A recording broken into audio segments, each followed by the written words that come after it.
All righty. Well, I'm going to say, good evening and welcome to the Every.Black Mastermind meeting. My name is Camille Richardson, and I am the MC this evening.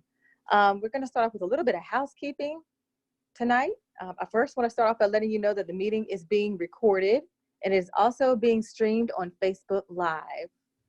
So if you do not want to be seen, you can feel free to stop your video and mute your audio.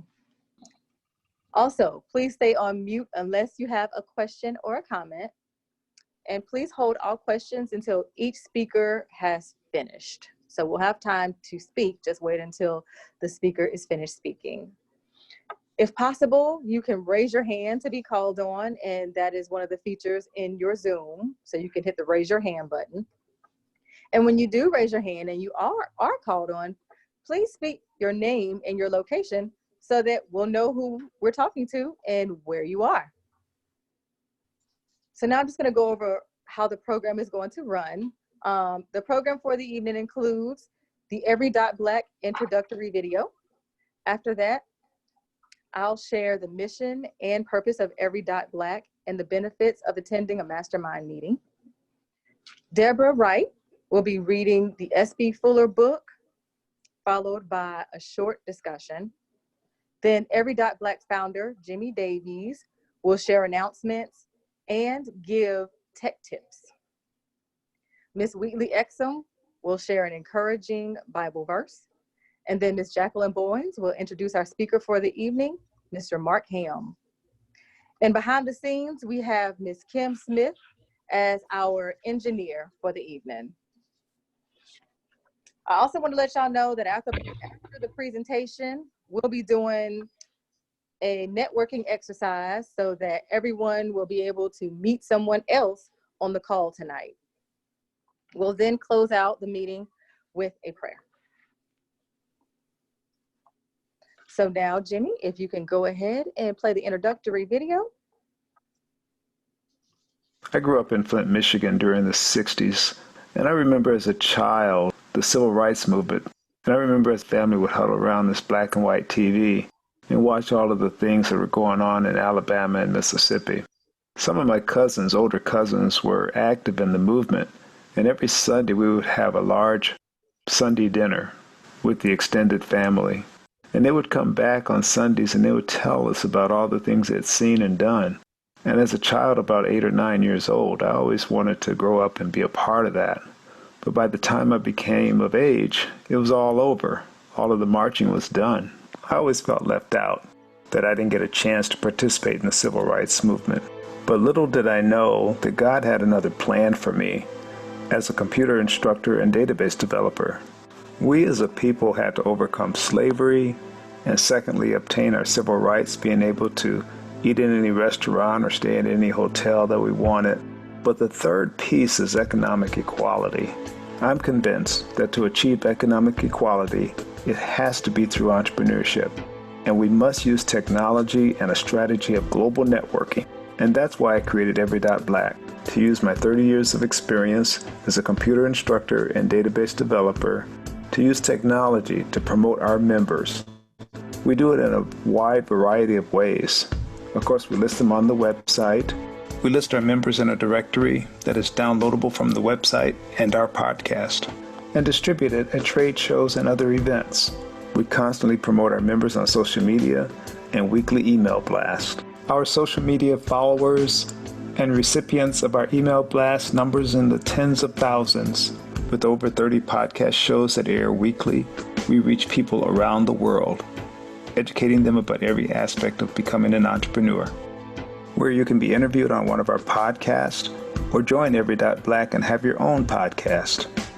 We have a complete package of services catered specifically for the entrepreneur. And last, we conduct weekly mastermind meetings where we read positive books and learn about entrepreneurship while networking with like-minded individuals. Just go to www.every.black to register for our weekly mastermind meetings. And that's what Every.Black is all about.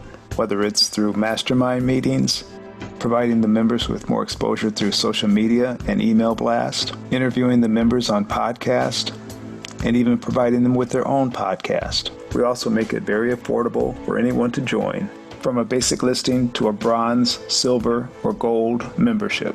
So visit us at Every.Black. Sign up today. Just go to Every.Black, Every.Black. No .com, no .net. Just Every.Black. .black is the new .com. All right. So now I'm going to discuss the mission and the purpose of Every.Black. Our mission is to assist people. Our mission is to assist, educate, and inspire people to create wealth through entrepreneurship by leveraging technology and a strategy of global networking. We do that through the Every.Black directory. We also market our members on social media and through email blast. We also educate our members through the Every.Black podcast network and the many, many podcasts that can be found there.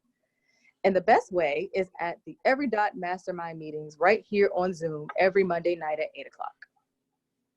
So now I'm going to talk about the benefits of attending a mastermind meeting. The first one is to discover solutions through brainstorming. The second one is we tap into the experience and skills of others. It increases your confidence in the decisions you make. It also helps you to be accountable for real progress in your business. You can obtain an instant and valuable network. You develop a sense of family. You are not alone, because entrepreneurship can sometimes feel like an island. You can innovate from new ideas. And last but not least, boost your everyday positive attitude. And our specific purpose is also twofold. Like I said, we network with like-minded people, and we also read positive books. So now I'm going to turn the floor over to Ms. Deborah Wright, who is going to lead us in reading the S.B. Fuller book. And remember, please, please, please hold your questions and comments until after she is done reading the book. So Ms. Deborah, the floor is all yours. Good evening, everybody. I'm Deborah Wright, and I'm calling from North Carolina. And I will be reading from the S.B. Fuller book. And if any of you do have that book, I will be starting on page 103.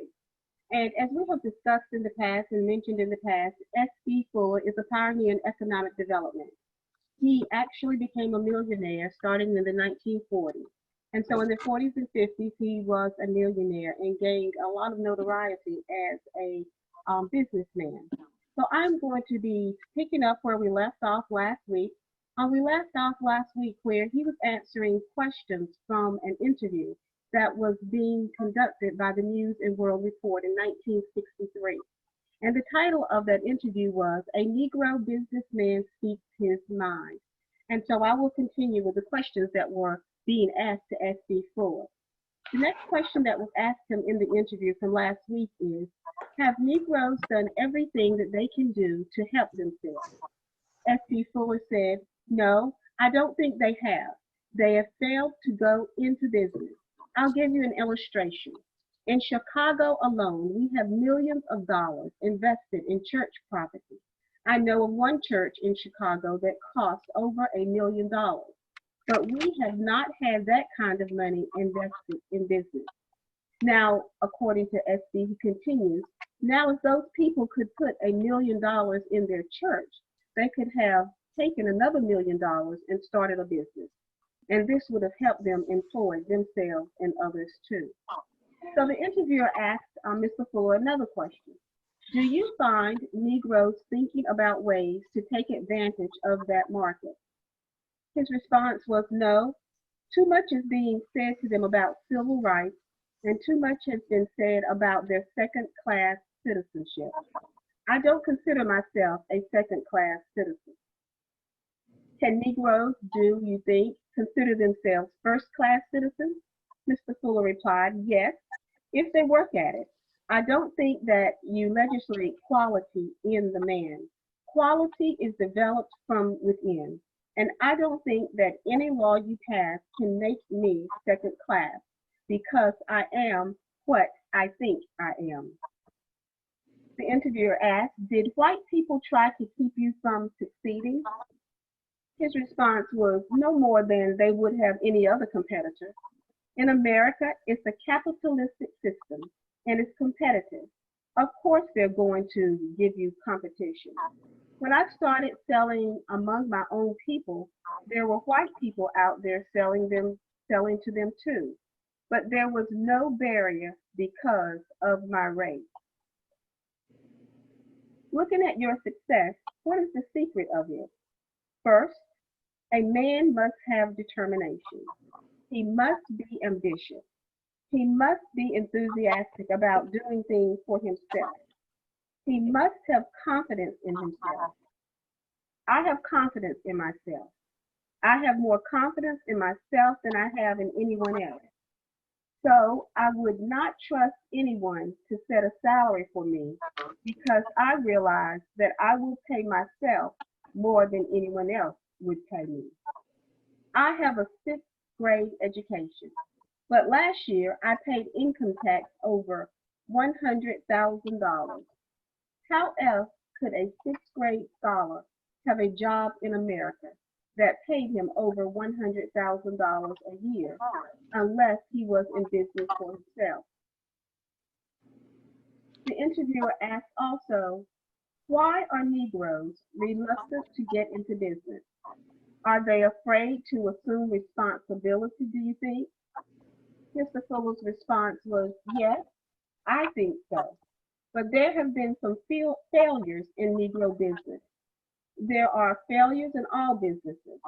But Negroes must learn to risk their capital, not put it in other people's banks, and draw 3 or 4% on it when they could have used it among themselves and make 10 or 15%. Would you say that today it's still possible for a Negro with a high school diploma to make good? Oh yes, it's still possible for a Negro with a grammar school education to make good. I have a young Negro who sells. He's 24 years old. He came from Lexington, Mississippi. I've taught him to sell, and he's now averaging from $10,000 to $12,000 a year selling from door to door. Will laws passed in Washington assure Negroes the things they really want? The laws are going to do very little good because in the North, the Negro has every legal right that anyone else has. In the South, there is legal separation, but in the North, we don't have that. So when white people in the North keep away from the colored people, it is because it's not an economic advantage to get together. What about the Negroes in the South? The only way the Negro in the South can solve his problem is to continue to press for the ballot, not for sit-ins, not for eating at the lunch counter, and not for other rights. First, there must be the right to vote. Once he starts voting, the racial issue in the South will disappear. Next question from the interviewer was, is the racial conflict in this country going to spread? Will it result in bloodshed?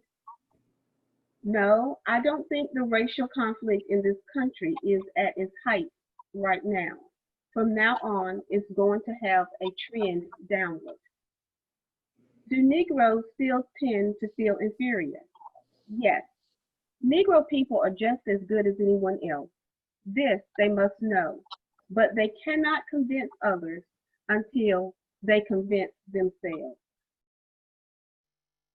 I have found no barriers to me in business.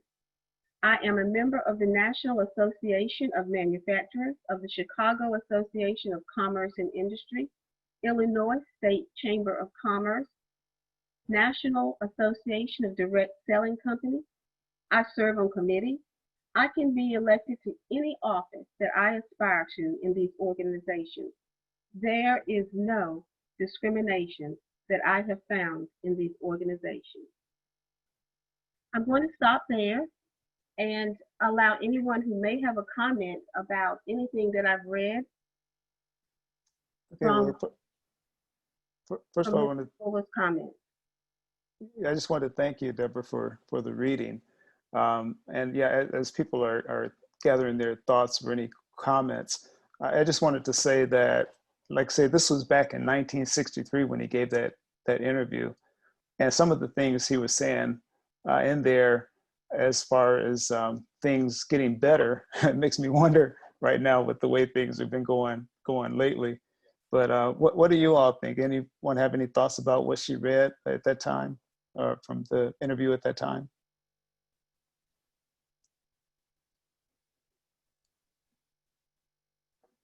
I think, oh, was someone going to say something? Hey, it's Wendy. Can you see me? Yeah, we can see you. Yes. Did you have a comment? Yes. You have some background noise, so please turn that off, but go ahead. It's not, yeah, it's from someone else. So Okay. I feel that he was right on, and that he was training people to be the best that they can be, and in a way, kind of let the world go by. If people want to be intentionally stirring things up and making things worse, that's up to them.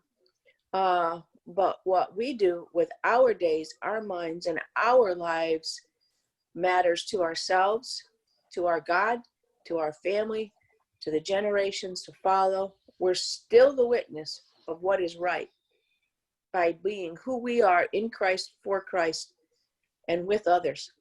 And that's our business, and that's what we're doing, just like he was. Okay. Like I said, this was back in 1963, and a lot of people, when he gave that interview, didn't take it very well. Some people were really upset by it, and just even listening to it now, there's some really harsh truths, some direct truths in there, some direct quotes or comments in there. He definitely had his opinions about some things, and I think some things he was very much right on. Some things I'm not so sure about. But does anyone else have any thoughts to share?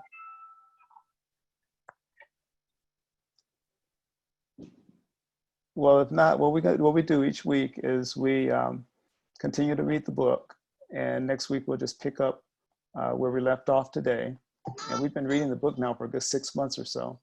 So it's really an interesting story. If you don't have it, then we can make arrangements for you to get the book from Ella Wilson. We're going to put that in the chat area in a little bit.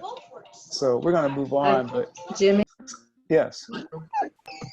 I think Chris had something to say, and then I had something to say as well.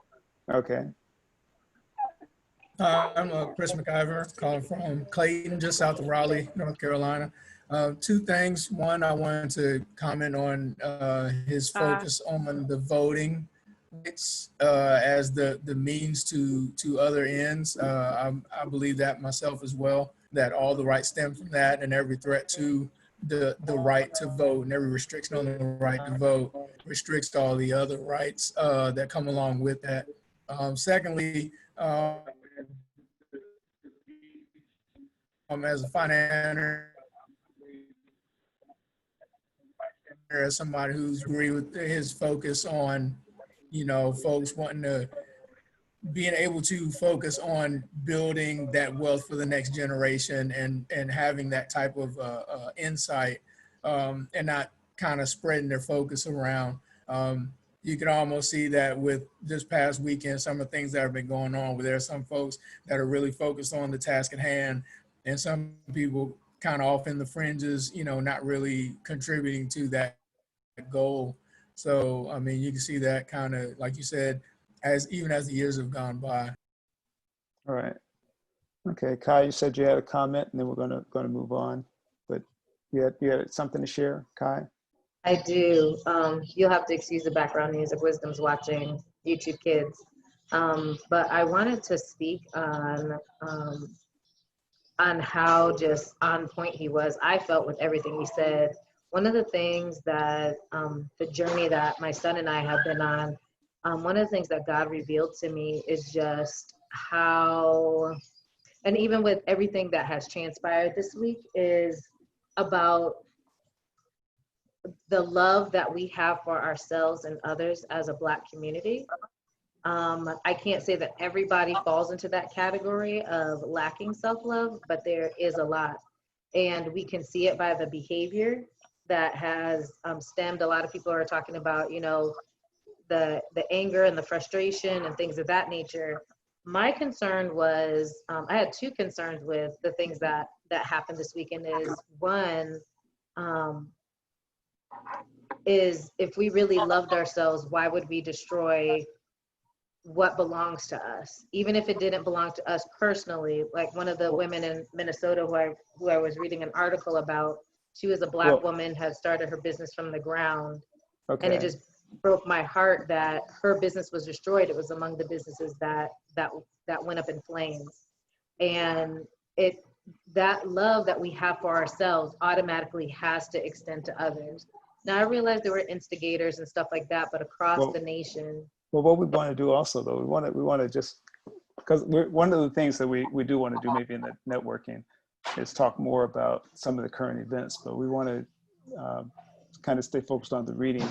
So, but did you have some more to share regarding the reading, or?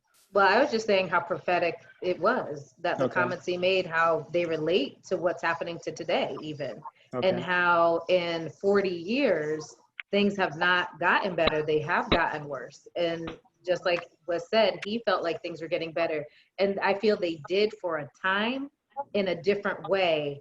And now we're on a downslide. But they say the darkest part of the night is right before the dawn. So I just wanted to share that again, I wasn't here last week, but his words again are very prophetic, for being for being 50 years, you know, in the past, or 60, excuse me, I can't count, almost 60 years behind.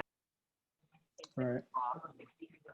Okay. Well, thank you all again. Thanks, Deborah, too, for reading that. And because we've got a speaker waiting for us and some other things to share, we're going to move on. One of the things I try to do each week is just to give you an overview, especially for our new visitors, what is Every.Black? And one of the things that we do is try to support and market and promote entrepreneurship through our members. And we do that in a number of ways. Like I said, when they join, they become listed on the website, which gives them more exposure. They're listed in a directory that's downloadable from the website, and we share via online and social media. Any announcements or any things that our members are doing, we try to put those things in our email blast that goes out to literally thousands, and also our social media, which is also, we're very big on Twitter and Facebook. And then what we've started doing recently is that every Friday, we have technology training for the members every Friday afternoon. And then we're also going to start a weekly members orientation every Friday as well. And so I have Kim's David Smith's picture up because she's our new Every.Black benefits specialist. And so it's her job. She's going to make sure all the members are happy with their membership. I also want to mention that we have a podcast on the Every.Black podcast network, where the members are actually producing shows about entrepreneurship that we host on our own podcast. And then we listed also on our website, right now we listed some resources for business owners concerning COVID-19, so that maybe some tips on helping manage your business at this time, and also some resources for any funds that we hear of that are available. We put it on there. What we're also starting to do each week is we're going to highlight one of our members. And this week we're highlighting Kim Kyle. She's out of the Maryland area, but she's an inspirational spoken word artist. And she actually is very good. I've heard her numerous times, but she's performed in over 70 different locations nationally. And she's currently focusing on the business side of her dreams and completion of her first album. And so one of the things we also did is that some of the members, Fred Foreman, who's one of our members, suggested putting out a sort of a public service announcement. And so I'm going to play Kim's announcement for you concerning the current pandemic. Hi, I'm your host, Miss Kim of Miss Kim's Spoken Words, and I just want to remind you to practice social distancing and wear your mask, because everyone at the One Blood Movement of Unity and the Every.Black family want you to stay safe. And so some of our members are producing those, and we've been sharing those on social media. I just wanted to share it on the meeting tonight. Also to mention, we have a special relationship with the Lafayette and Sandra Miller Jones out of Winston-Salem. He is the author of the Urban Call column, in the OTC publication. Comes out each month. And what we do is we submit members, any of our members, we need a nice headshot, 300 DPI headshot, a profile of 400 words or less, and some connection to the beauty industry, and we submit it. And sometimes if it meets the criteria, it can be accepted and listed in one of these issues of the magazine. What we also added a few weeks ago is called Tech Tips. And what I thought I'd talk a bit about tonight are just fonts. There's monospace fonts and proportional fonts. An example of a monospace font is Courier. And if you look, the letters I, N, and M, they all take the same amount of space. A proportional font is one example of a proportional font is Times. And you can see the I's doesn't take up as much space as the N's, and they don't take up as much space as the M's.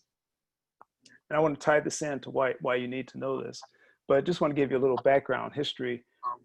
Years ago, newspapers and printed material were done using a typesetting machine. And these fonts were literally taken letter by letter, either metal or sometimes wood, to put on a printing press. And they actually had to be put on upside down in order to print the paper correctly. But sometimes the B's and the D's, the lowercase b's and lowercase d's, would be confused. Same thing happened with the lowercase p's and the lowercase q's. And so the term came about from this process of mind your p's and q's. You may have heard that. It came from typesetting. Well, the first computers were all using monospace fonts. And Steve Jobs of Apple determined that, actually, first of all, he studied calligraphy for like 18 months on proportional fonts and everything to do with fonts.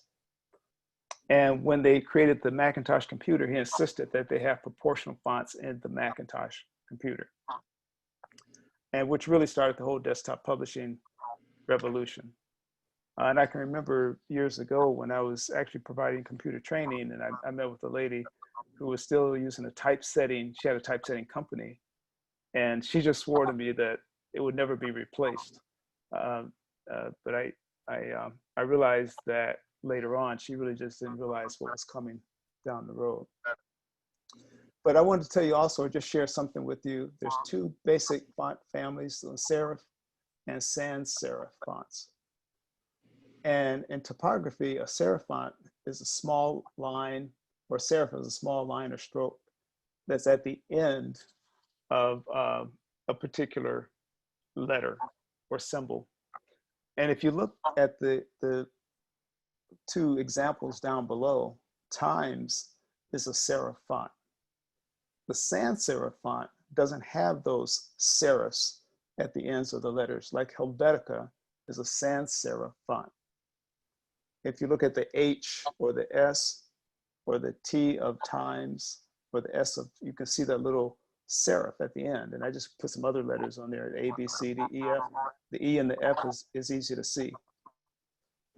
Now, the reason I'm sharing this with you is that sans serif fonts work better with short sections of text, like a title or a caption. And these are some general rules, because I've seen all types of fonts used in different ways, but when you have a small group, block of text, also, if the type is really small in size, sans serif fonts are easier to read. And again, I gave you 3 examples of some sans serif fonts. And I think the word sans, like without the serifs: Helvetica, Gill Sans, and Verdana. And just to mention too, something about Verdana, I've heard, and Mark, our guest speaker, can probably address this, but I've heard that Verdana is a good font to use regardless of platform. That is stays pretty consistent. And then the other types of fonts are serif fonts. Times, Palatino, Baskerville are examples of serif fonts. And serif fonts are better for using in your body copy. Their serif fonts are easier for the eye to pick up letters when you're reading a lot of text. So just as a general rule, the sans serif fonts are better for headlines, captions, when you're using really small print, when you create a document or something. And then the serif fonts, the sans serif is for the small print. The serif fonts are better for the copy itself. That helps the letters to stand out clearly for the reader, and says for the brain to recognize words and letters more readily. So anyway, that's just your tech tip for the day. Hope I didn't bore you. Hope you find it interesting. But there's just a lot of, I think, interesting stuff regarding computers and technology. So each week we're just going to share you a little bit more with you, and maybe you can use this in your businesses. Okay. Love it. At this time, Wheatley is going to share with us the Bible verse. Can everyone hear me? Good evening. Yeah, yes, we can. Tonight, I'll be coming from Romans 8:28. And we know that in all things, God works for the good of those who love him, who have been called according to his purpose. So hard times can make it difficult to see God, especially his purpose that he has in us. So when we feel pain and grief, many times we don't want to be reminded that God is working everything out for our good. But do know, however, if we practice living our lives with the mindset that God is working things out for us, we can have smoother transition in accepting his truth when we're in a hard place. So just stay focused, guys. Thank you. Okay. Well, thank you. Thank you, Wheatley. At this time, Jackie is going to introduce our guest speaker for the evening. Hello, I'm Jackie Bowens here in Fayetteville, North Carolina. And I'm going to tell you a little bit about our speaker tonight, who is Marc Hamm. Marc Hamm is owner of Procurement Websites, LLC. Mr. Hamm currently manages 4 divisions of procurement websites. They are web design, graphics, marketing, and SEO, which is search engine optimization. Marc and his team provide design, sales, customer service, marketing, and social media services for clients throughout the country. Prior to serving in his current role, Marc ran the web design and graphics departments for Procurement Websites LLC from 2005 to 2010. Prior to 2005, Marc founded United in Service, a company geared toward assisting nonprofit organizations in need of web design and technology. Marc originally worked at Citibank on Wall Street as a web developer and graphic designer. He was also the lead graphics designer for the Citibank New York Midtown office. Mr. Hamm has a Bachelor of Arts in Communications from Uppsala College and also studied English communications at Bloomfield College and Rutgers University. Well, that was very impressive. What you've all done is a lot of hard work, Mr. Marc Hamm. And right now, I'm going to turn the floor over to you to give us your presentation. And thank you for being here. Good evening, everybody. I'm Marc Hamm from Pro Web Firm. I've been in business 15 years. Just want to tell you a little bit about me. I grew up in Orange, New Jersey, and I was always a computer kid. I went to computer college when I was 13, learned how to program games. Used to be 10, run. Jimmy would probably know more about the, Mr. Jimmy, about the programming aspect of it, but I was just a little whiz kid. And, got older and went on to college and ended up, as you heard my bio, ended up on Wall Street working for Citibank. Well, back in before 9/11, I was working there every day. And actually on Monday, I had worked late at Citibank. And when you work late at Citibank, you get to come in late the next day. And so I got up my normal time on Tuesday morning and got showered. You know, I had the TV on and the sound turned down, and, you know, I'm getting ready for work. I got my clothes all ironed out and pressed neatly. I got my briefcase ready, my papers and computer and everything ready to go. And I'm just in my normal routine. And I really wasn't paying attention to the TV, but I saw a building burning and didn't pay too much attention to it. And I kept hearing a voice in my head say, hey, stop, sit down, relax, don't go to work, you know, take it easy. And you know how it can be sometimes. You thinking to yourself, well, maybe I just need to get on up out of here and go to work. You know, everybody wants to get back into bed and lay down. But I was focused and I was ready to go. And that voice kept getting louder and louder until finally it said, sit down and turn the TV up. So I sat on the bed and I turned the TV up and I got my stuff ready to go. And I noticed the building is in New York, which is where I'm going. I lived in Jersey at the time. And I couldn't make out what building it was or why it was burning. I just said, whatever, I got to get to work. And that voice was like so loud, it said, sit your butt down and turn that TV up. And just after that, a second plane hit that building. And I knew at that point something wasn't quite right. It started to come to me that it was the World Trade Center. And I was still about to go to work, even though the train that I catch goes straight to the World Trade Center. I go from Penn Station, Newark, New Jersey, to World Trade Center, New York. And I sat there for a second and I heard 2 fighter jets fly over my house and they shook the house. And at that moment, a tear rolled out my eye because I realized I was supposed to be there at that time. I went to work, you know, I made it to New York between 8:30 and 9. And on that Monday before 9/11, I was standing outside the World Trade Center at like 9:10, 9:15, waiting on a taxi with my headphones on singing. And I just realized that the Lord had a better calling for my life. And I knew right there at that moment that there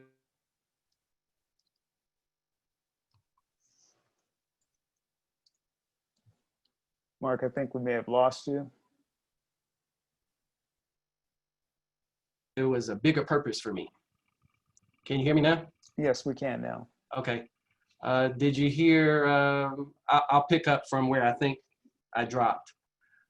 Because of that 9/11 and knowing that the Lord had a bigger purpose for my life, I ended up leaving New York, New Jersey, and I moved to Atlanta, Georgia, 2004, on my birthday. Anyway, started my own business, and here we are, Pro Web Firm, formerly known as Procurement Websites. We used to do business with the government, and we moved on to doing more business with regular business. And I'm just so happy and empowered to be a part of Every.Black tonight, to share my story and to share my calling. Tonight, you heard my story about where I'm from. Now I want to get into a little bit of SEO. SEO is short for search engine optimization. And I know you're probably going to say, well, what's that? And I'll give you the general definition, and then I'll give you my definition. It's basically SEO is an acronym that stands for search engine optimization, which is the process of optimizing your website organically, whether it's paid or unpaid. And it just means bringing traffic from a search engine results. Basically, when you're looking for something, whether you're going to get your hair done or something, you may type in hair and then your location. And those keywords strike a search list that brings up all the hair designers in your area. And you can tweak it to be more personal, whether based on your type of hair or based on the type of salon you want to go to. Well, tonight I'm going to give you some tips, and I want you to take some time. I have my information in the chat. Send me your web address, and I'm going to look at your website and see if it is SEO friendly. No cost. It's just on my time, my dollar. But let me tell you about your website and what you should be looking for SEO wise. On your website, make sure your website is about one thing. When you have a whole bunch of things on your website and it's about this, about that, it confuses the person who's coming for the first time. So make it about one thing. Make it focused. Mention keywords that matter the most so people can find you. You kind of have to imagine a kid trying to find you on the internet. It needs to just be simplistic. You want to link your internal pages to your site. For example, if you have a lawn care company and you have services listed like mowing the lawn, weeds, that sort of thing, you want to link that word weeds back to your website, back to your domain name. That will give you listings in the search engine on Google like that. You also want to remove anything that slows down your website. Have you ever gone to a website and it loads so slow? You know, you got to go get a drink or go get something to eat and come back. Well, if your website loads that slowly, no one is going to stay long enough to click through. They're going to just click the X and get off of it. Also, images on your website need to be linked as well. They also should have keywords, just like that example I was using of the lawn care. If you have a picture of a nice green grass, mowed, looking nice with a house sitting next to the grass, then tag that word, tag that picture with keyword of lawn care or landscaping. Update your website frequently. That is one thing that brings traffic to your website. When you keep updating, it drives your webmaster crazy, but updating it regularly, one, it keeps the reader or the person coming to your site focused. Like, oh, I want to see what they have now. Oh, they got some new information. You know, if they keep coming back to the same thing, they're like, well, why should I bother? So keep your audience focused on new things on your website. Make sure your website is indexed in search engines like Google. And you can just easily go to Google and do Google My Business. If you do that, your business should come up.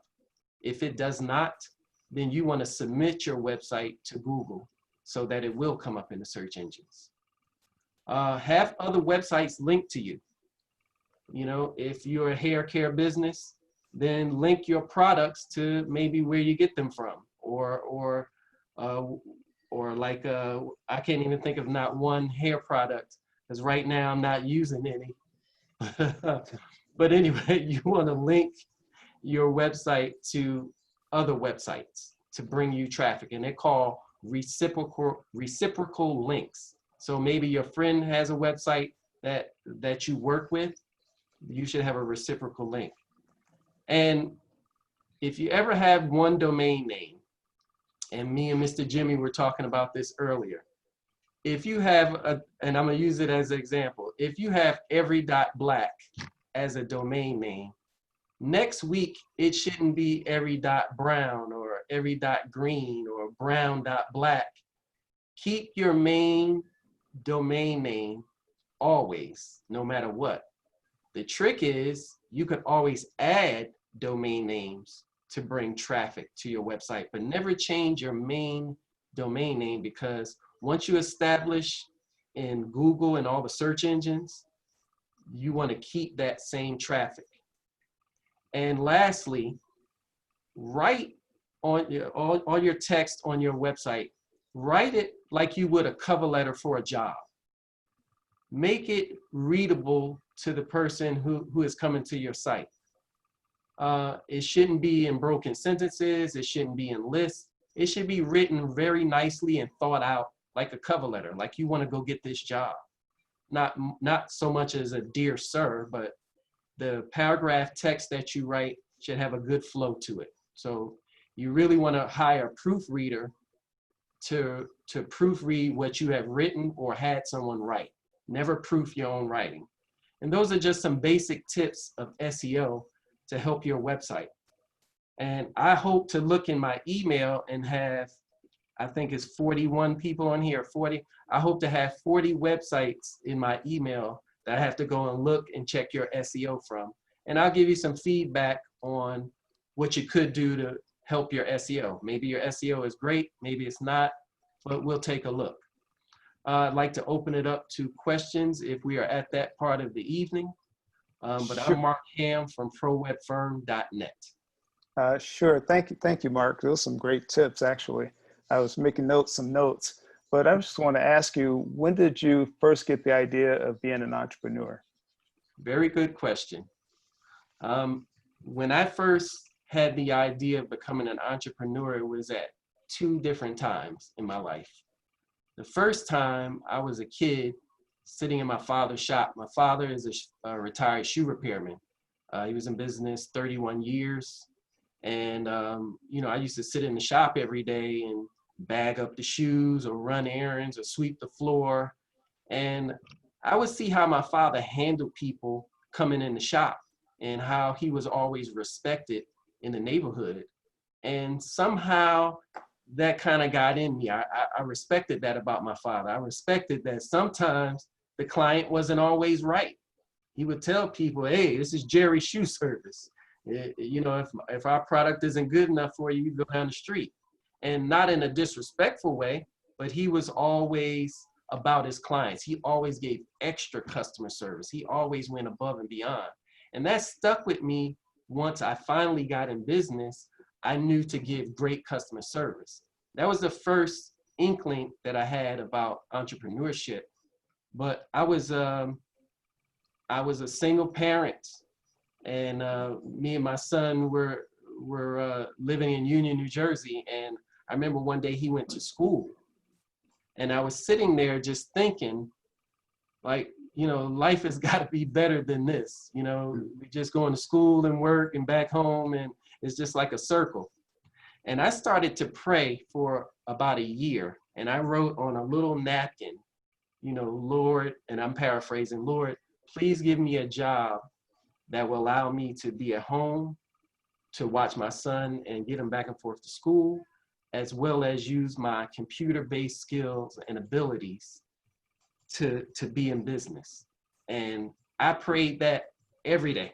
And I went in what was then a computer room that I would go in and had that prayer, and I would say that prayer all the time. So that was really the adult time that I had in my mind. I'm going to be an entrepreneur. I think also it's so important. We sometimes don't realize that our children are watching.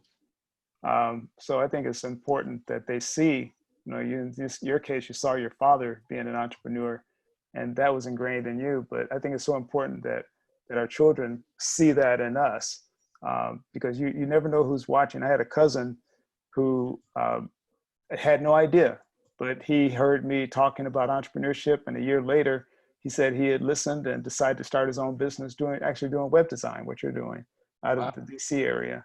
So the next thing I want to ask you, and also we want to get some other questions, but what's next for you as an entrepreneur? What's next on the horizon? You know, Pro Web Firm is my first business. Been in business 15 years. And after that, I started a talent management company, Breakout Talent. And before I started Breakout Talent, I used to look at people like Russell Simmons, and I would say, wow, how is that man running 5 businesses? How is that possible? Like, I'm struggling with one. And I watched a show called Running Russell, and it basically showed his life and how he was able to manage these different businesses. And he had great people around him, under him, and with him. And my whole focus changed to to start to imagine multiple businesses. And so every talent, ability, and idea I ever had a passion. And that passion is now expanding into different businesses. I have a passion of real estate and selling and owning. And so that is what's next, is real estate. Team Hamm Real Estate. Okay. And just one last question. I do want to open it up if anyone else have questions, but what advice would you give to someone just getting started? Another great question. People ask me that all the time. I get calls from people and they ask me that. And my main thing is educate yourself. I'm gonna say this and I hope nobody gets offended, but there's too many people out here doing business and not business. And that is because we never take the time to educate ourselves in our craft. A lot of us are really good at what we do as a craft, but we don't study the professional side of it. And so my answer to that is go study, go educate yourself, take a business class, how to start a business. And I found here in Atlanta, Georgia, at Georgia Tech and Clayton State University, they offer free classes where you can just go in and they teach you on a Saturday or during the week how to start a business and all that goes into it, and how to register your name with the state, whether you're a incorporated or an LLC, and business credit, and go study about web design so that you know when you got to go hire a web designer what you want and what you need. Too many times we get out here and just get into business for the money, but we don't do it for the love of, and we don't teach ourselves enough information ahead of time to be successful. And I like to see us be successful, which is one of the reasons why I'm here. I educated myself and didn't even know it, sitting in that shop every day, paying attention to my father. Right. That's true. One of the organizations too is SCORE, which is a national organization, and I've used SCORE mentors. And SCORE is an organization of actually I started off as senior retired executives. And you can contact your local SCORE office and get a mentor on almost any topic, any subject, at no cost. And so I highly recommend that. And then the other thing, you mentioned some free services. There's a lot of free classes and things going on all around you if you just look. The SBA, Small Business Administration, they offer a lot of things in our area. I know, and some of those things are now going virtual because of the situation. So, but I don't want to be the only one asking questions. I'm sure someone else has some questions for you. So is there I have a else? question. Yes, Okay. I have a question. Mark, how do you, when you set up your website, how do you prevent it from being stolen from somebody else, or is there any kind of way to secure it, or what? Yes, Ms. Jacqueline. So there are quite a few things you should do to secure your website. First of all, things have now gotten upgraded. So if you have a website, now it's going to have to be secure. So they're adding SSL certificates. You notice when you go to your bank website to check out your money, it's secure. So Google is mandating that all sites have that. Also on the back end, you want to make sure that it is protected security-wise, so that if anybody tried to hack it or gain access to it, that's locked. And thirdly, for your domain name, when it's registered, a lot of people have their name, address, email, and all that information on their registration. You don't want your name or your information on your registration. People are sending clients that I know that have their information on their domain. They're sending them fake invoices and fake bills to pay for their domain. How do they get there? How do they get it in the first place to be able to do that? Because when you register, you're just putting your name, address, and phone number, and they're sending you mail because your information is there. So you can register your name as a private domain. Uh-huh. Or have someone register it for you, someone who knows domain names. So Okay. so their address is on it, not yours. You never want Okay. your address on that, or send it to a PO box or something. But really, you should have a business on that domain name that's not yours. Thank you. To protect you. I have a question. Sure. So one question is, when you were starting out, how did you get your first clients? You just hit the jackpot. I'm laughing because it takes me back to when I got my first client. I actually did a ton of networking, ton. I told my son, hey, I'm starting a business. You cook, you get the clothes washed, you do the grocery shopping. I'm gonna put everything I got into this business. And what I did is, you remember those perforated business cards that you put in the printer and you rip them one by one? Right. I would have those in the car outside the networking event, and I'm ripping them, getting ready to go in. And I went to 4 to 5 networking events a day for a year. And it forced people to get to know me and my business. And by shaking hands and getting out there and getting to know people, people started saying, hey, yeah, I'm starting a business. I'm gonna need a logo. Or hey, I'm starting a business. I'm gonna do this.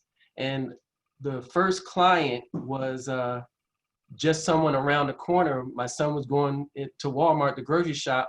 I went in all the stores just to see if they needed a website. I would pick up their business card and look at it and see if they had a website and go and talk to the owner. And I hit the jackpot. I talked to a jewelry company around the corner from my house. And we talked, and I told him what I could do. And he said, well, show me, let's do it. And that was my first client. And it turned out to be good. I did a logo, a website, and I did some business cards that were not so great. He hated the business cards, and it forced us to be better. It forced me to go back and do it again until I got it the way he liked. And now printing is 50% of our business. Wow. Thank you. Of course, I've got a easy question for you. So now that everything is virtual, how do you do your networking? Oh, I'm loving that question. So I've been going to different areas before COVID, going out to different cities. I never network in just one area. And I started going to a place called Alpharetta, Georgia to network. And then COVID hits. And I'm like, man, I had this whole thing lined up to go to all these events in Alpharetta, and now I can't. Once I gathered my thoughts, I started networking via Zoom. I checked meetup.com. I checked, can't think of the website, Eventbrite. And I started getting emails from different groups I was already on, Chamber of Commerce. And I started going to a networking event per day since we've been shut in. Now I'm up to 17 events on Zoom per week. On Wednesdays, I'm at 5 or 6 in one day. And so networking has never been better. I'm going to so many networking events and I'm loving it because there's no way in the world I could have done 17 on foot. Right. So Zoom is how I'm doing it. Right. Well, I ask you that because you introduced me to the Happy Neighborhood Project. Mm-hmm. And I love that. So I've been introducing other people to it as well. Yep. And from networking on that platform, they have made me a co-host. And now I'm the co-host on a weekly networking event where I'm inviting all my friends and colleagues and everybody's growing from it. So great networking. Network, and network some more. And I encourage all of our viewers to try it out. Was it happyneighborhoodproject.com? Is that right? That is correct. happyneighborhoodproject.com. And if you get stuck and can't find it, of course, I'll send you an invite and I'm going to drop it in the chat anyway. Okay. As soon as I'm not the speaker, I'll put it in there. I don't want to confuse myself. Well, we got any last question for our guest speaker this evening? Hi, Mark. It's Lachey. Hi, Lachey. I have a question about the SEO. When you start your the website and stuff, where do you go to even start putting in keywords for your search engine? Like, how do you even start the process? So your process really starts with what your website is about. So for example, if this Lachey.com and you do, what is your type of business? It's business consulting. Okay, so great, business consulting. So on your homepage, you're writing about what your business can do, your services, correct? Yes. And then you might have a services page, you might have a contacts page, maybe even about us page, right? Right. All the content written on your website are really your keywords. Name 2 or 3 services that you do, Ms. Lachey. Mobile marketing and email marketing. Those are keywords right there. A keyword is not one word, it can be a phrase. And you just said it, mobile marketing, email marketing, and consulting, small business. So where do you put those keywords? Do you is there a space? I'm glad you asked that, because that is the coding that goes into your website. Okay. Okay. Yeah. So your web designer, let me just tell everybody real quick, if you hire a web designer and they don't say the words search engine optimization, run. Having a website without SEO is like having a house without an address. Nobody's gonna find you. Nobody. You gotta have SEO, and that's why I offered to look at everybody's site to see if you have SEO. If you're not getting hits on your website, if your phone's not ringing, if you're not getting emails and your website's been up there for a couple years, 9 times out of 10, your SEO is not up to par. Okay. Thank you. Well, I want to thank you, Mark, for sharing. There's a lot of great information you shared, and for the questions and for everyone this evening. What we're going to do now is 9 o'clock. We're just going to try something a little different, because we realize too that everyone on the call doesn't necessarily know who else is here and can't network with one another. And so we want this to be about education, where we're learning something each week, but we also want it to be about networking. So you can network with the other people on the call, and people are calling in or logging in from around the country. So what we're going to do is one of the features in Zoom. We're going to try the breakout sessions in Zoom into smaller groups. And when you get into your smaller group, first of all, you're going to get a message on your screen asking you to join a group, and just accept it. The next thing is that in the group, there may be 8 to 10 people in the group, and someone in each group needs to be the leader. And so you have to decide amongst yourselves who's going to be the leader. Take a few minutes, maybe 60 seconds max for each person. You just want to introduce yourselves to one another so you can actually meet someone. And then I was going to ask you to mastermind on this. You've heard some reading, you've heard a tech tip, and you've heard a great speaker presentation. As a group, what does your group get out of those 3 things? What do you get out of the reading? What do you get out of the tech tip? What do you get out of the speaker's presentation? And it doesn't have to be anything elaborate, because you're not going to have only 15 minutes or so. And then we're going to notify you, bring you back into the main room. And then we want to hear what you got from this meeting tonight. What did you get from the reading as a group? What did you get from tech tips? What did you get from the speaker's presentation? And also just get to know each other a little bit. So does that make sense with everyone? So what I'm going to do, I'm going to cancel my keynote here and break you up into rooms so that we can give it a shot. And again, the main purpose is that we want you to get to meet other people once we break you up into the meeting rooms. And we've got 38 people on the line. So we're going to have maybe 4 rooms.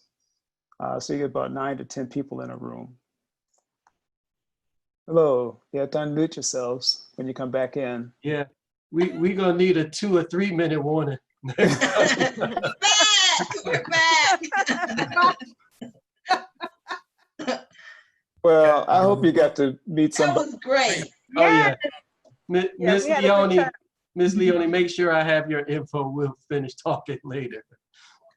Okay. Well, like I said, the whole purpose of our meeting is to learn something, but then we wanted to make sure you meet somebody. I mean, we've got people calling in literally from all over the country now. Not every night, but I mean, from a lot of states, you know, Pennsylvania, New York, and Illinois.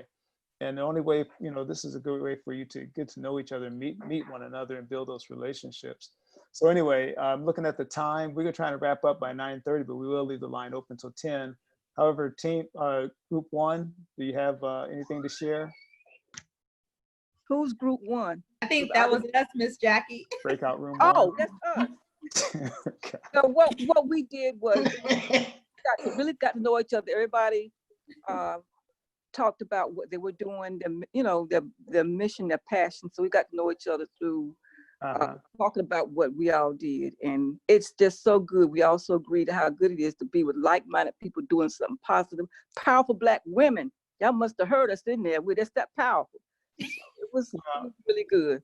Actually, the question was, did you get anything out of the reading, out of the presentation, out of the tech tips? We're getting around that, but we got so caught up in what all we were doing. But we did get something out of the reading. That's what's inspired. At least the presentation. Mark gave you some great tips. Just give me something out of the presentation. I'll share. Okay. Go ahead. I didn't mean to keep talking. I'm sorry. Go ahead. I'll share. So what really stood out to me, Jimmy, was actually when you were talking about the different fonts. Because when you're talking about writing on the computer, and I am finishing up my book, and that was what I didn't want to have to deal with picking out fonts. But when you're writing a book, it's important that you use these same fonts, because when you transfer the book to digital, there's a lot of different fonts that will not show the right letters. Right. So this is really good for, you're talking about online, but also when you're actually writing a physical book in order to turn that book over to a digital book. So Thank you again for that, Jimmy. Sure. And the main thing is to be consistent. So if all of your titles, you know, your headlines are one font, one size, just be consistent, no matter what you do throughout the entire document. Okay, well, I'll let group one get away with that. Group two, that was breakout room two. Oh no, that was great, but you had 3 assignments, but that's okay. You passed. So breakout room number 2, what did you all point out something you learned? I was a part of group 2, and the one thing I learned from like the speak itself was CEO, search engine optimization. I constantly heard that term, but I never really understood what it really meant. Okay. And throughout this program, those tips that kind of explained it really help give a very clear understanding of what it means, to what the term means. Right. And I really want to thank the speaker for that, especially since we had the speaker in our group. So, okay. Well, so thank you for that. That's great. Yeah, and sometimes we use these terms and we don't think about it. I mean, for the, everyone's not all into the computers and things. You're busy doing whatever you do. So great. Yeah. Breakout room number 3.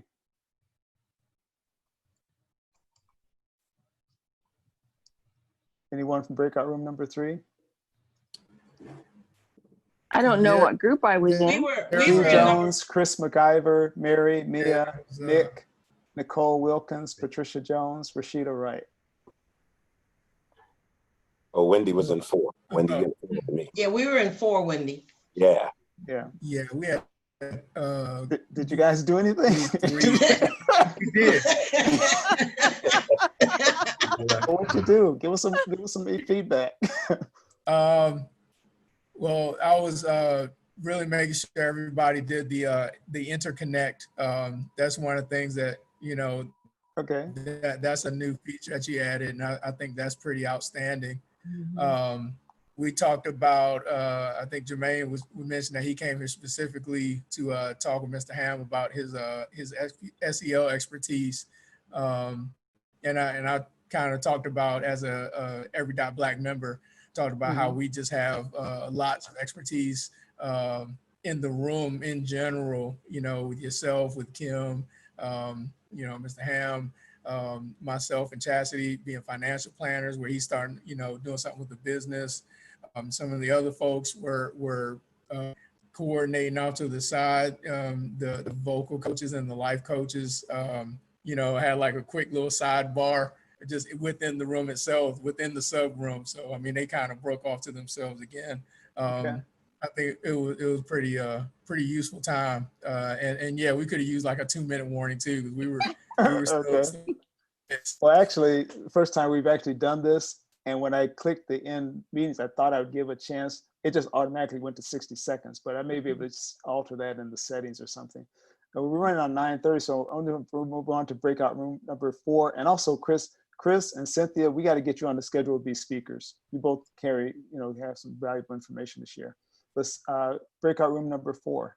Yeah, Jimmy, we were in breakout number 4. It was Cynthia, it was Stan Anderson, it was Jennifer, Wendy, and Philip. Okay. And everybody seemed to believe, they loved your tech tips. Really? They really thought that understanding the difference between the font was really, really important. And I can't remember who said it, but somebody was actually writing a book. I think it was Jocelina. Yes, and that information is going to be so helpful to her. We were all also impressed with Mark. Yes. And we all felt as if he has value to what he's doing. Definitely. I encourage everybody, you're going to get the 5 people from us. You're going to get our website so you can look at ours. they wanted you to definitely help them with that because these are helpful tips. And I encourage them to take advantage of all this information because it's about your business and it's very, very important. So everybody had positive things to say about every section of a mastermind meeting. I didn't know whether it's because I was on there or what. You really tell me the truth. Well, thanks. But I think they were all honest. It was everybody felt it was really helpful.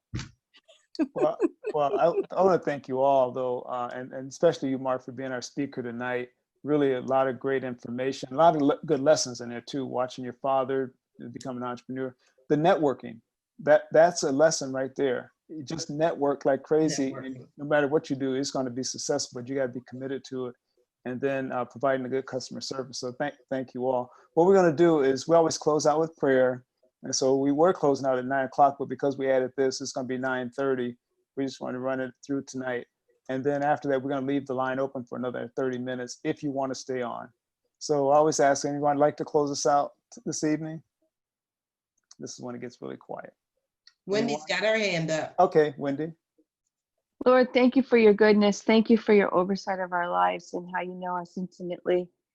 Thank you how you provide for us, Lord, but show us small and big ways to provide for one another too. And Lord, thank you that you've given us the backbone and the caring heart to reach out and do those things that you instill in our hearts. In Jesus Christ's name, amen. Amen. I wanted to add one other thing too. Kai mentioned it briefly, but Kim and I discussed this before the meeting started. And with everything going on in our country right now, we don't want to ignore it, but at the same time, we didn't want it to morph into a meeting about that because we could easily talk about that all night long. So we wanted to hold our meeting, but at the same time, we were talking and just throwing it out there. As business owners, what can we do at this time to help our communities be better? And you don't have to answer this right now, but that's what we were talking about. What can we do as business owners to help our community wherever you might be? And I don't have the answers, but I didn't want to ignore what's going on because it affects all of us. Like we're all in this thing together. And every time I turn on the news now, it breaks your heart. So I don't know if you all wanted to. Anyway, we're gonna leave the lines open for another 30 minutes, but like I said, we didn't want it to be a morph into that, but at the same time, we recognize it. So. Just wanted to thank everybody before everybody jumps off. Thank you very sincerely for taking the time to listen to my story and getting to know me. And I believe in sharing. I've learned a lot from other people and listening to their stories and people inspiring me and all the stories I heard in the shoe shop. And you have no idea how many stories I've heard that have put so much energy into me. When I get up in the morning, I'm jumping out of bed ready to get in this office and do what I do, just because of the tutorials I've been given. And so just want to leave you guys with, don't always think you're going to learn something by a book.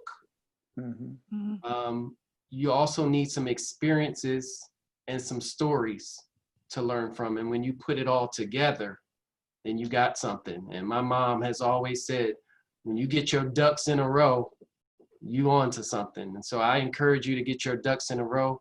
And for the few people who are starting a business, you can call me for all the information that's in me. I help you, no charge, to help you get an outline of getting your business together. And I just want to thank Mr. Jimmy and Miss Kim.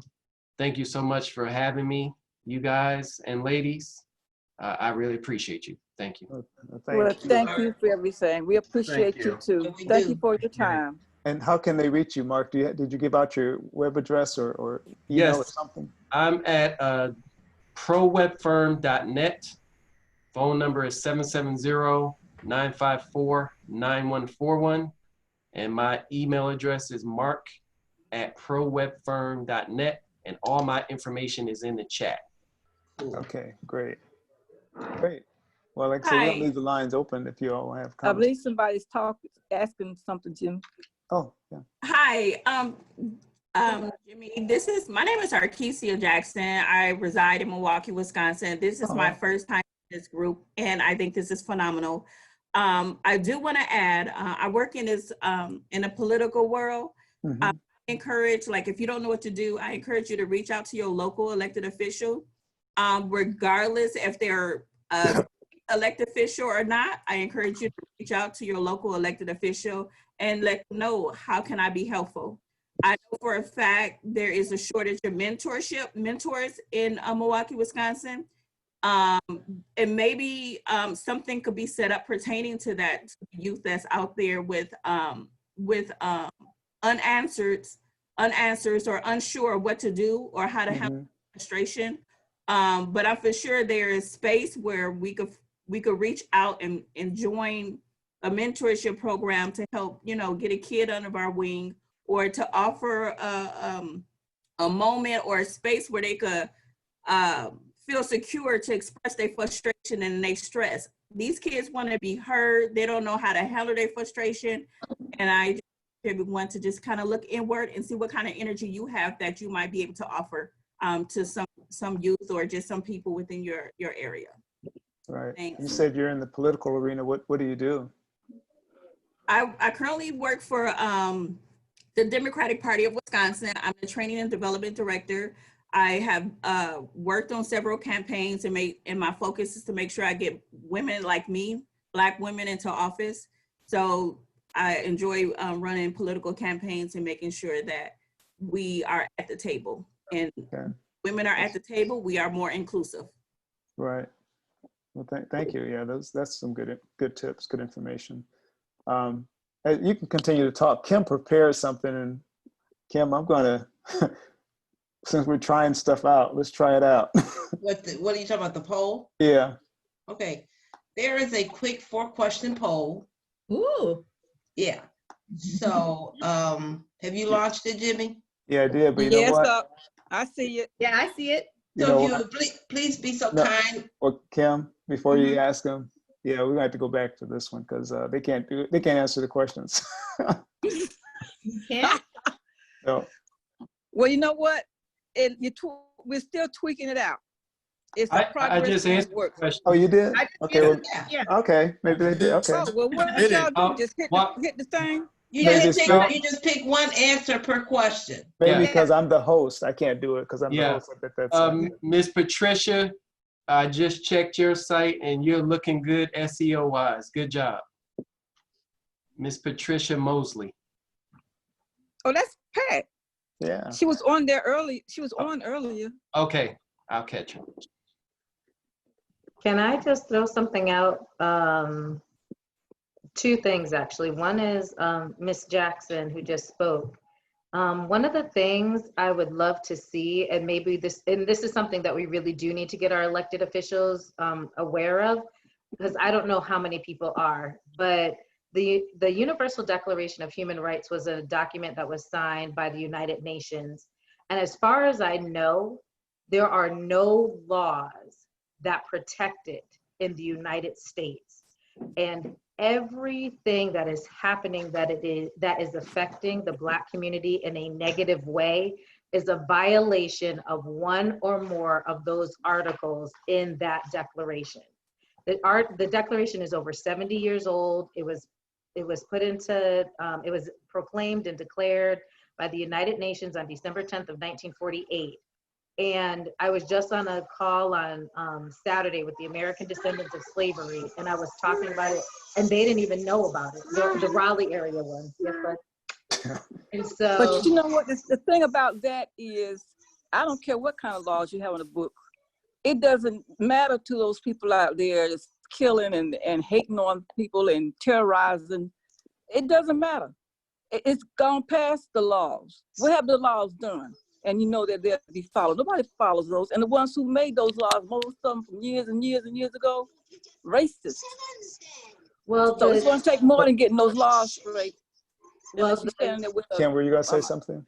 Yeah, I was going to say, and this is my take on everything. I think as leaders, it's our responsibility to do something positive, to come up with something positive just in our communities. So whether you know someone, or maybe your neighbor or a friend, I've seen some great, fantastic things that we have done. I've seen some things on the internet that people are asking for other people to reach out to their friends, maybe of a different race, just to get some understanding. So I'm just saying, right now, I want us all to focus on positive things that we can do, because remember, we're leaders. So people are looking to us and looking at us and how we are going to react to what's going on. So I believe in what you're saying, Kim. We got to do, we can't stoop. We got to lead. We got to reach out. We can't just be off to ourselves. But we also, it seems like to me, no matter what technique we use, now I fully agree, we got to lead by example. We got to reach out to all of our brothers and sisters. But a lot of that doesn't seem to make that much of a difference. It makes a little bit of one. I'm not trying to say that, okay, that's not a good idea. It is. But what really gets their attention, the ones who's doing that? It gets the ones, you know, I'm not saying that to discredit anything you're saying. It'll work for like-minded people. You know, we can win some over, but the ones who are doing that mess. So can I go to my second point that I wanted to make? Yeah, I mute you. I think a couple people are trying to talk. No, yeah, it was Wiz. It's okay. I just had a quick second point just to invite people, if anybody is interested in what I call Independent Summer, an epic summer of Black love, please contact me. My information is in the chat. My email is right there, but I'm looking at doing a summer of an event every month that's virtual, that will help people to gain a sense of self-love and empowerment, because that's where healing is going to come. Healing is not going to come externally. It's going to come internally, but there's so much pain in our society and things that just continue to heap things on that it makes it difficult. And so if anybody is interested in more information, you can check out my blog. You can also email me directly, and I would be glad to share some information. If you don't have to be, I just want to put that out there that I'm looking at something that can be done across the nation and every community to help healing, but help healing inside, not just outside, because that's how it has to come. And I'm done. Thank you. Looks like Wendy's got a question, a comment. Sure. Hi, Kai. Thank you.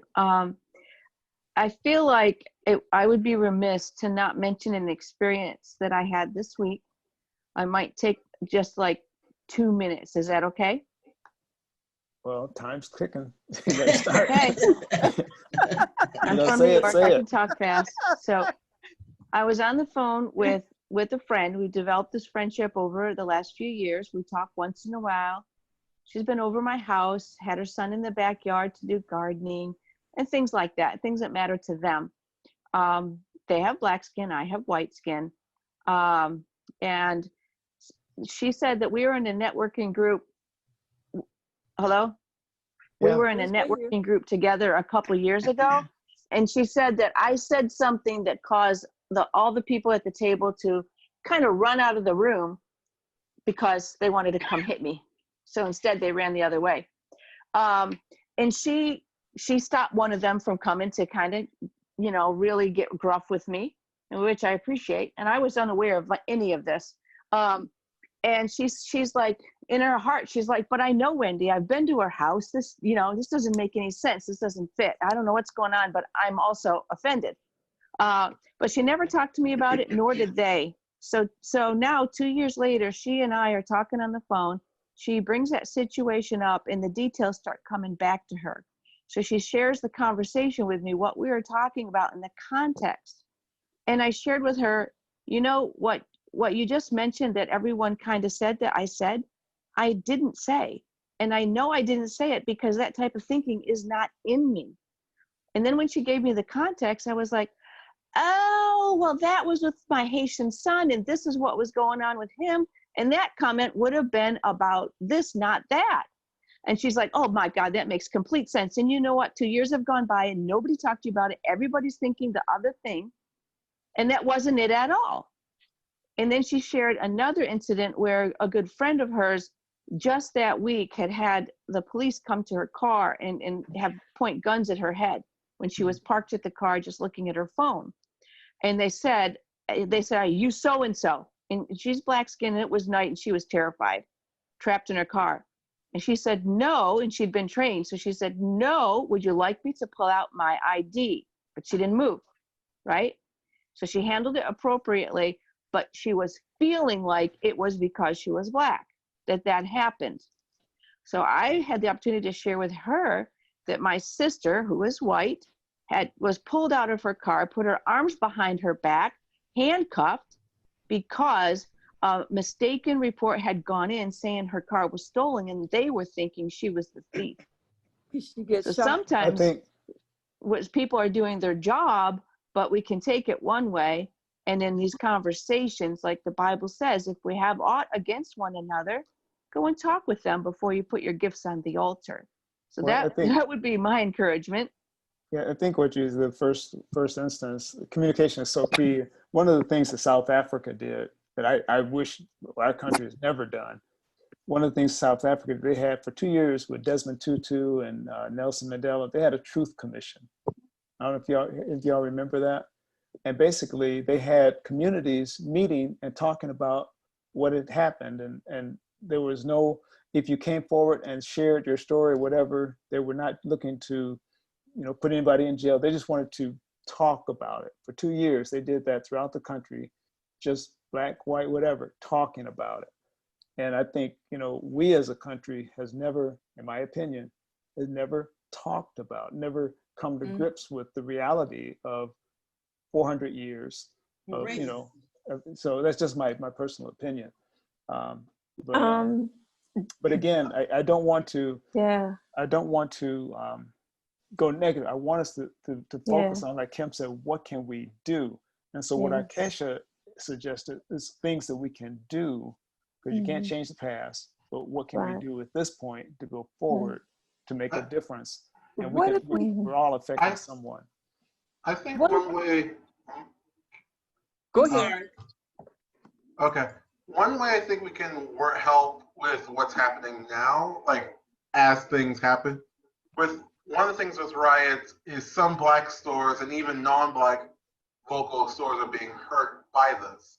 So one thing we could start pushing for is support for their businesses to be rebuilt, helping rebuild and like helping fund those rebuild projects for those in local businesses that were hurt during this event. We want, as a community of Black people and even Black allies, one thing we need to also focus on is aiding and helping those who may have been damaged by this event to deal with this racial injustice. Many people who, yeah, that's just my opinion. But okay, Mark, I think, and Mark is leaving. I was just saying goodbye. Okay. Oh. But Oh, your again, water, Mark. Your water. You didn't get your water. I got it. Thank you. Bye. Thank you. Thanks so much. Appreciate you so much, Mark. Have a great evening, everybody. You too, sir. You too. All right. But yeah, like I say, and we, you know, like I say, Kim and I, we were talking about this earlier because we didn't want the whole meeting to be about what's going on, but at the same time, we didn't want to pretend like, hey, it's not going on, because it is. So between the pandemic and the, I mean, we're in a situation here. So. And I wasn't gonna share this, but I think I'm gonna go and share it. Yesterday was Sunday, and I decided to go across the street. I live in an all-white neighborhood. I'm the only Black family in this neighborhood. And I decided to go across the street and speak to one of my neighbors.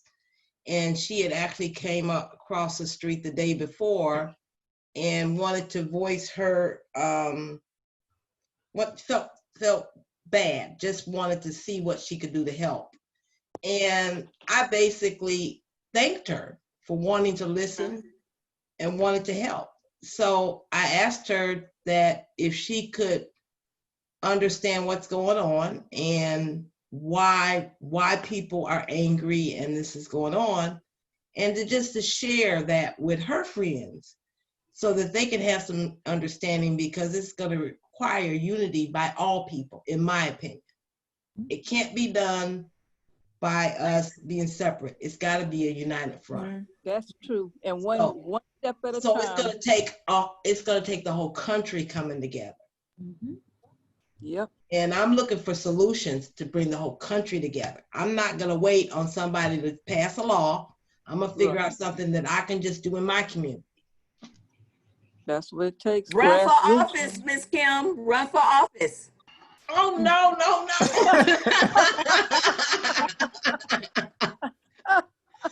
I'm just sharing what I did. You don't have to do it. If you don't feel comfortable, I feel comfortable, and I felt like I needed to do something. Mm-hmm. And I'll continue to do that. You acted on it, and that's what it takes. Doing something, a positive move, like what you said. You know, you got to start somewhere.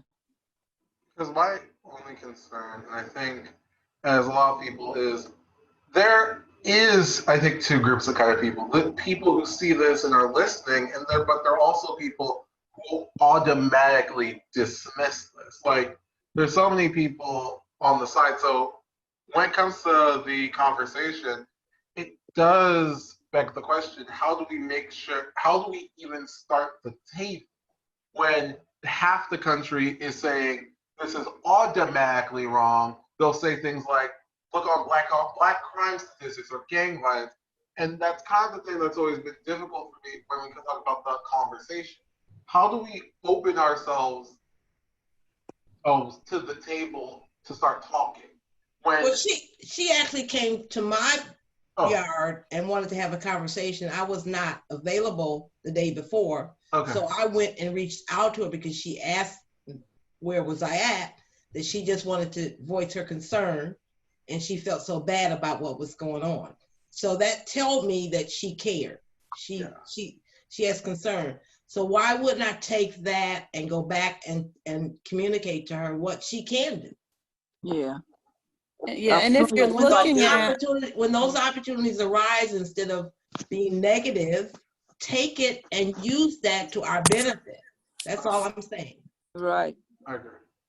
And I wanted to add, if I could, right now with social media, you can kind of gauge how a lot of people are thinking and how they're feeling. I had posted on social media. I just saw the opportunity to post about a relationship I had with one of my friends that is a white woman. We're both Christians, but other than that, like, we have so many different differences. And when we get together, that's all we talk about is controversial issues. You know, and I talked about how the thing that I loved about my relationship with her is that we are open to change. And I really think that people are open to change. So through this post that I posted, I'm getting white people that they know me through seeing me, but they feel comfortable now to ask me, I see that, I have privilege and I wanted to ask you about this. And so I've been trying to just encourage them in a positive way. Also, a lot of people that are rioting, they are so angry, they don't have the right words to really say what is going on. It's important that we give a voice to them because they are hurting.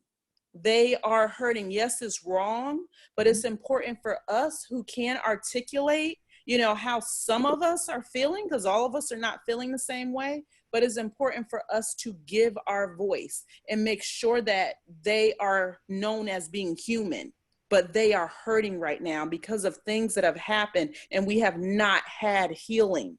So I think it's very important for us to use our voice. And also, I wanted to answer your other question, Jimmy. As a Dudley distributor, what I did to help the community, because barbers and cosmetologists are just going back to work, I decided to have a 50% down and a 50% in 2 months sale. I said, the things that I have in stock, they're here. I have them. They're not going anywhere. So therefore, if they need to get back into their salon and do hair to pay their bills, and I already have this stuff in stock, I don't mind giving it to them for 50% down, and then they can pay me the other 50% later. I also thought about the risk involved. I say, there might be someone that takes advantage of it and they don't pay me. You know what? That's on them and God. I'm not going to worry about that. It is my responsibility. I have these products in stock to help my community. That is what I'm doing, because if I were in need, that's what I would expect from them. So that has definitely been a blessing, but we definitely have to continue the conversation, stay positive, and give voice to what is going on, especially to those people who are hurting so bad that they're doing things to destruct their community, but they don't have the words to really articulate how they're feeling and what they're going through. We have to still cover them in prayer. That's exactly right. But you know what? When you start talking to people, the people who will listen to you, whether they agree with you or not, a lot of times, a lot of white folks will sit up there and say, okay, well, you're the good blacks. And then the ones who are out there doing all of the things, the craziness and stuff, or they got what they deserved, or they're thugs, they're hoodlums. Like, you're the good neighbor, you're the good black. They feel we can't focus on, I don't think we can really focus on that. We have to just do what we can do. We have to, and also I tell them, if you really want to support, if you really want to support us every month, not once, every month, go and support a Black business. I'm giving them things that they can do every month, because one time supporting somebody does not do anything. We put our money where our value is. And if they really want to help us, go support a Black business. Look at who you're voting at. Talk to your people, because a lot of white people will not listen to us. When someone says something, you challenge them. Even if you don't know the exact words to say, you challenge, well, where did you get that information from? Right. Are you sure that all of them are bad people? You challenge your people, because those are the people that you hang around with.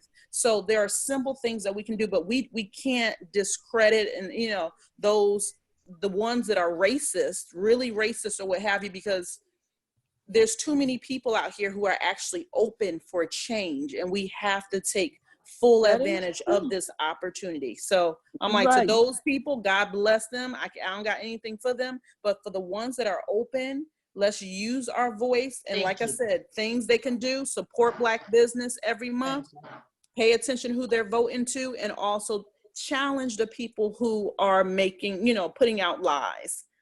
I think also exactly right. What Sonia shared about helping 50% down and the rest later, you're building customers for a lifetime. That's correct. Oh, yeah. So if you're helping, we're working with customers like that, they're going to stick with you. So maybe one or two doesn't come through, but I'm telling you, the ones that do, it's going to more than make up, because they're going to be a customer for life, and they're going to be sharing that. And so I think that's something that we can all learn from, is like, what can you do in your business to help someone right now, get back on their feet, if whatever product or service you provide. I'm giving you more than 60 seconds. You got 3 minutes. Hi, everyone. I just wanted to say something really quickly. My name is Mia. A lot of people have been asking me how they can help with the actual protesting and things like that. If you can't get out, because we know that there is a pandemic going on and we know that there are underlying conditions, please consider donating to the Freedom Funds in your city to allow people to get bail who've been arrested from protesting. And so, Mia, are you at Howard? I am at Howard, yes. Okay, That's Mark. That's Mark's daughter. Okay. Thank you, Mia. I thought that was you. Thank you. Hi. Hi. Okay. I was wondering too. Anyone else? 2 minutes. My name is Kim Williams Hunter, and I'm excited to be on this call. I just want to say I have been under Mr. Dudley for over 30 years, and had the opportunity to be with Mr. Dudley when Mr. Fuller was still alive. I did not have the opportunity to be tutored by Mr. Fuller, but I had the opportunity to meet Mrs. Fuller. And what I would say is, we are reading Mr. Fuller's book, and we're not finished with it. So it's going to be interesting to see what he said in 63 stood for 63, but you're only halfway through the book. Right. So don't judge by what he said in 63. Things will change. Of course, I would love to get a gentleman named Mr. Gall McElroy, who, there's only 2 people that I know that are alive that actually was under Mr. Fuller for 15 years. And then when Mr. Fuller turned everything over to Mr. Dudley. And it would be awesome to see if we could get Mr. Gall McElroy on this call. I call him every day to find out, so Gall, what would Mr. Fuller have said in this time? That'd be And great. there's a lot of things that Mr. Fuller would have said that you got to remember. The book is written by his daughter. If you can the book came out after Mr. Fuller passed away. So there's a lot of things that Mr. Fuller would have said that couldn't have been written in the book. And like Gall would tell me, there's just some things that he said, and that's why there were meetings 7 days a week and 8 times a week, 7 days a week on Tuesday evenings, for him to educate and indoctrinate people of color. Think about what she just said. 7 and 8 times a week they had these calls or meetings. These were meetings, and they were mandatory meetings. But there was a time where that's how it was at Dudley Products too. And I know Stan's being quiet, but I know Stan Anderson knows the stories as well. So a lot of history. And Jimmy, we can talk offline, or Kim, and just see if we can get Gall to really. If you can get Gall, that would be fantastic. In fact, if you can get Gall, I can get you some hair care products at 50% off right now. Right. Well, let me say this about Dudley Products. Mr. Dudley always, as a Dudley distributor, that was something that we always did. I don't know if they do it now with the new distributors, but when I was a distributor in the 80s, Mr. Dudley, that's how we did business. Okay. The stylist got credit because that's how it was in the industry back then. Right. And just a lot of history, and I know time is of the essence, but I'll be back. I enjoyed it. I was invited by Stan and Jimmy. And Hi, Mastermind finally, Kim. This is Mastermind Jackie. Mastermind Kim. We're gonna close up, but we moved to Zoom 3 weeks ago. Stan actually was our speaker, did an excellent job on imagination. And so we're still learning, but so that's why we're still trying new features. We want to try the breakout rooms tonight and the polling. Those are things new. So we're still learning, but we're gonna perfect this thing so that we want to really get the crowd to even be larger, and for you to meet people from literally all over the country, because we get callers every week, someone from a different state, you know. So anyway, I want to thank you, and tell a friend. I'm gonna close out. I don't have anything else to share, so. I've shared the poll results with everyone. Okay, great. So it was awesome. It looks like 61% loved it. Yes. Great. Yeah, we're getting the highest is number one for the reading. 61% said they loved it. 26% said they liked it. Just to share with you, did you enjoy the tech tips? 74%, Jimmy. 74%. You know, I'm surprised because I'm such a geek. I didn't know if anybody had been They shown this stuff. love it's stuff that you don't realize. And Mark's presentation, 87% loved it. Yeah, excellent. Yeah, so we got excellent, and then the networking part, they liked it 74%. So that's great. Just wanted to share with you guys. We're going to be keeping track of this because we want to know what you're feeling, what you want to hear, what you want to get from the presentation. And our job is to make sure you're always learning as we are as well. I love it. And We just sure to mention, appreciate y'all. these meetings were based on what S.B. Fuller did and what Joe Dudley did, and we're just carrying it on. And Stan Anderson did the same thing. So thank you all. It's working. You're doing an amazing job. I want to let you know I was part of those meetings, and Jimmy, you guys and your team is definitely as we would say, the fullest spirit and the Dudley spirit is definitely alive in this meeting. That's a good feeling to know. That's so good to know. Yes, that's awesome. It is. Good night.